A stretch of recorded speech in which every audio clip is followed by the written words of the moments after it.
Good morning. It's good to be here with all of you, and welcome to Mornings with Minnassa. And I am Minnassa, the diva of divination. Our inspirational reading this morning comes from You Are a Badass: How to Stop Doubting Your Greatness and Start Living an Awesome Life by Jen Sincero. I'll show you the reading today, the G word. She begins with this quote from Nikola Tesla. If you want to find the secrets of the universe, think in terms of energy, frequency, and vibration. When I lived in Albuquerque, New Mexico, my friends and I used to hang out at this Western bar called Midnight Rodeo. It was the kind of place that had curling irons and hairspray in the women's bathroom, Bud Light on permanent special for $2 a can, and a solid oak dance floor the size of a cornfield. We were all from the East Coast and we were way too cool for country music, so at first we would just go to snootily make fun of it all, making great pride in being the first to spot a particularly giant belt buckle or a cowboy sporting one of them handlebar mustaches big enough to cover 5 upper lips. But our favorite part was the line dancing.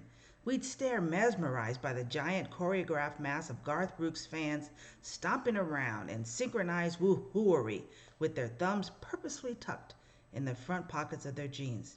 It was so hilarious that we started joining in ourselves, waving from the middle of the sea of cowboy hats to our friends, "Watch this." Then, we stayed on the floor for the next song, just to try and get that part down where we clicked our heels right before you spin. Then we found ourselves sneaking off every weekend merrily, line dance our little achy breaky hearts out.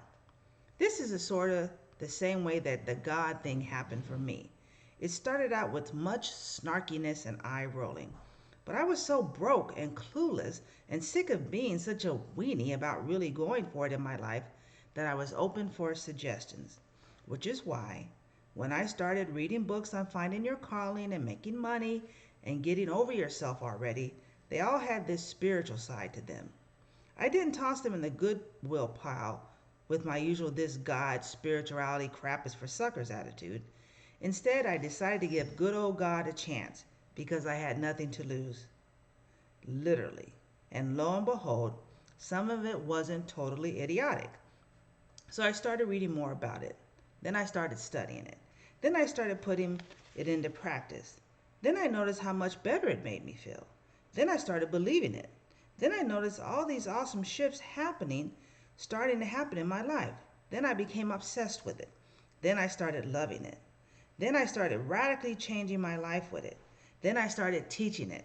Now I'm basically riding the mechanical bull about it, punching my fist in the air and hollering to the guy manning the controls, "Hit it, Wayne!" Wherever you happen to stand on the God issue, just let me say that this whole improving your life thing is going to be a lot easier. It's like trying to listen to a certain radio station but tuning in at the wrong frequency. If you have a hot and sexy date and want to listen to 105.9 FM slow jams, but you set your dial to 89.9 FM National Public Radio, you're not only going to be slow jam less, but you're more likely to attract a discussion about immigration laws in the United States instead of attracting a relaxed and candlelit body that's in the mood for love. Which is why whenever you're vibrating at a higher frequency, awesome things seem to flow to you effortlessly, and you seem to stumble over the perfect people and opportunities all at the same time, and vice versa. As Albert Einstein observed, coincidence is God's way of remaining anonymous. And it ends with this quote: "When you learn to consciously master the energetic realm, believe in the not yet seen, and stay in your highest frequency, you harness your innate power to create the reality you desire." And it's very interesting that as I put these readings together, I'm picking from my favorite inspirational readings, and is there a card that goes with that? And yet look at how these last three readings about faith, about guidance, and then here's an invitation to open and expand our awareness and our consciousness of the divine. Yes, this isn't about doing it ourselves. This is about connecting with the energy. One of my cards that I get every once in a while from Earth Wars will tell me, Durga will come to me and it's like, you have a friend with unlimited benefits, unlimited power, able to work for you. Hook up with that. There's that Western mindset, I'm going to go it alone. No, that's lame. Collaborate. Collaborate with the divine.